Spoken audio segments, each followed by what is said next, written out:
Hello there and welcome back to a new episode of $1,000 Car Guy. Today we're going to be working on this floppy sun visor. What I mean by floppy is, this should be very simple. I have two tools here. One is kind of like a flat bar, meant for removing plastic interior pieces. You don't need this, you could use a flathead screwdriver, you just need to be a little bit more careful. And then a Phillips head screwdriver. So the first thing you're going to want to do is take your prying tool and slide it up underneath.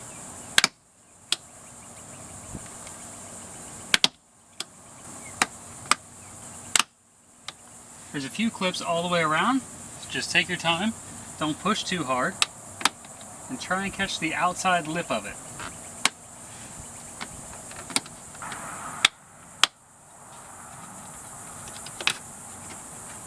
There you go, now we've got it removed. As you can see, the center part here does not remove. It's part of the base plate that gets mounted to the roof of the car. Inside we've got two Phillips head screws. Go ahead and tighten them back down.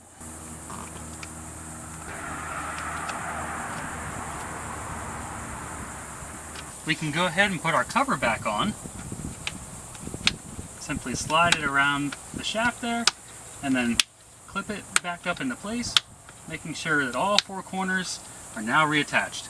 Now that we're all done, you can see as I bring this over, it's nice and tight now and shouldn't bother letting any light in from up here where it was before. As I drive every morning, the sun is always up on my left-hand side, so this is super critical that we could fix that. Well, that's going to wrap up this episode of $1,000 Car Guy. If I was able to help you out, please consider giving this video a like. It really helps me out. See you in the next one. Bye.